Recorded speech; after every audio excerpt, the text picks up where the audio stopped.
Olá, turma, tudo bem com vocês? Mais uma vez a gente aqui, com a disciplina Língua Portuguesa, professor Giovanni. O assunto hoje é interpretação de texto. A gente vai ver algumas dicas, de interpretação de texto, porque a interpretação de texto, gente, é o elemento chave para o resultado acadêmico, eficiência na solução de exercícios e mesmo na compreensão de situações do dia a dia. Além de uma leitura mais atenta e conhecimento prévio sobre o assunto, o elemento é de fundamental importância para interpretar e compreender corretamente um texto. É o que mesmo que é preciso para te compreender corretamente um texto? É ter o domínio da língua. Então, sim, já vou dizendo que para que a gente tenha esse domínio, a gente vai ter que ler muito. Somente a prática de leitura facilitará a sua capacidade de compreensão e interpretação de texto. Então eu trouxe aqui algumas dicas. Leia, primeira dica, leia todo o texto pausadamente. O que é isso, A gente lê assim um texto pausadamente. Primeiro contato com o texto é muito importante. É nesse momento que você vai saber qual o assunto tratado e qual a posição do autor. Então, leia devagar e sem interromper a leitura. Outra dica, dica 2. Releia o texto e marque todas as palavras que não sabe o significado. Estou falando aqui de dicas que a gente pode fazer isso no dia a dia, para que na hora de uma prova a gente não esteja precisando fazer tudo isso. Então, o que quer dizer isso? Isso aqui já, nessa segunda leitura, você já dará início aí, gente, uma fase mais detalhada, porque você já está marcando aí palavras que não sabe o significado.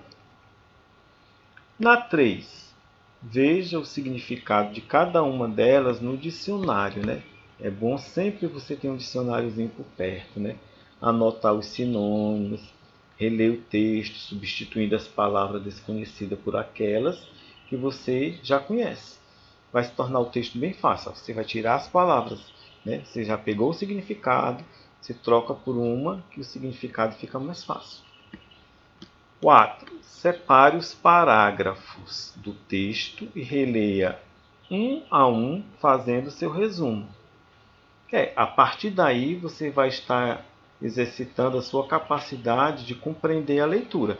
Porque a partir do momento que você relê e separa os parágrafos, com certeza é um exercício de uma capacidade muito grande de compreensão de leitura. Dica 5. Elabore uma pergunta para cada parágrafo e responda.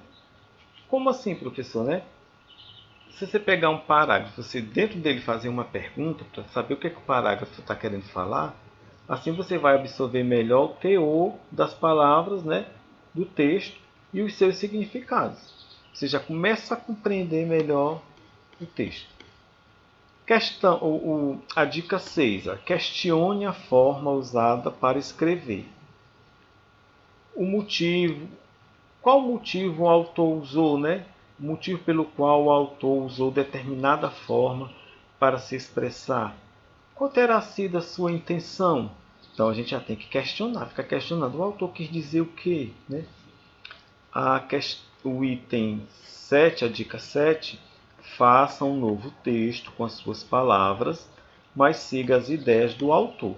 Olha aí, isso aqui é muito importante para uma interpretação. Isso aqui se chama parafrasear. É você escrever com suas palavras, com as suas palavras, a mesma coisa que o autor já tinha dito, mas só que com as suas palavras.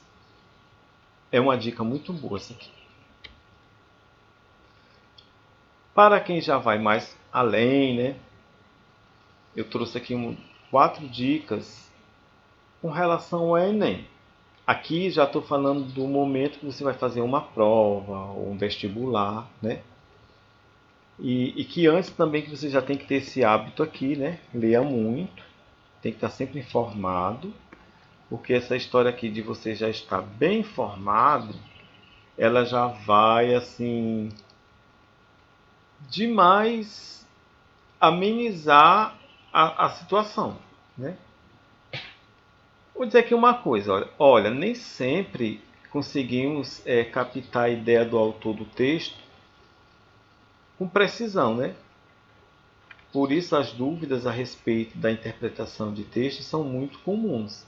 Então, para você ter uma ideia, atualmente quase todas as questões do Enem apresentam textos e enunciados extensos que podem conter informações relevantes para a sua resolução. Olha, já pode estar dentro do próprio enunciado do texto, né? Então, tanto as perguntas das áreas de linguagem e ciências humanas, quanto as das áreas de matemática e ciências da natureza, exigem uma boa interpretação de texto para a sua resolução. Se você não souber ler, né, não souber interpretar, você vai se perder.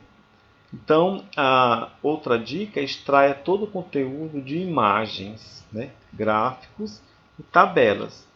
Nesse caso aqui, nós estamos falando aí da linguagem não verbal, né? Aquela linguagem que vem somente as imagens. Aí, só voltando um pouquinho aqui nessa história do leia muito, né? O ato de ler, gente, com frequência, ela ajuda de maneira arrebatadora na interpretação do texto. Porque quando você lê muito, você já tem o conhecimento de mundo. E voltando, extraia do conteúdo de imagens, gráficos e tabelas.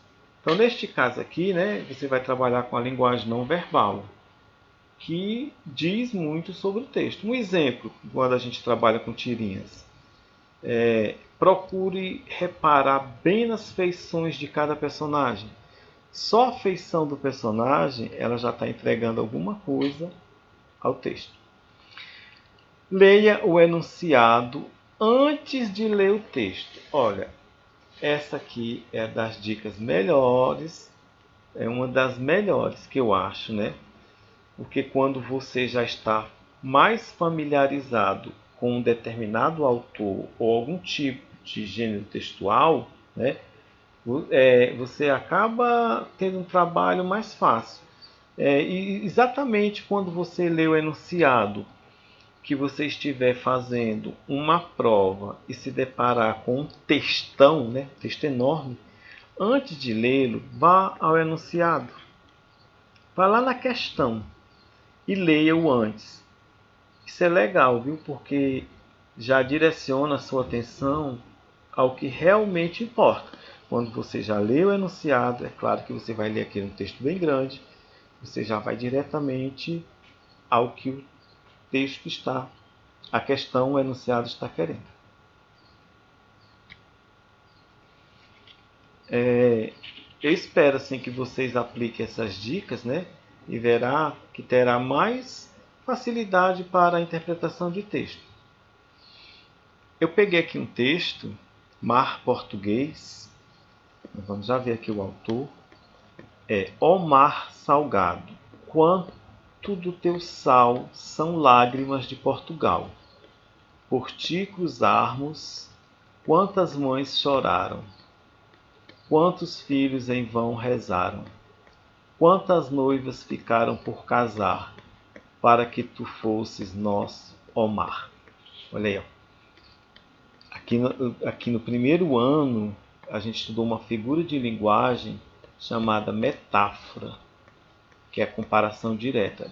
Ó mar salgado, quanto do teu sal são lágrimas de Portugal. Comparou, né, com as lágrimas salgadas. Olha aqui, ó. Por ti cruzarmos, quantas mães choraram, quantos filhos em vão rezaram, quantas noivas ficaram por casar. Aqui a gente está falando, né, do mar português, das bravuras.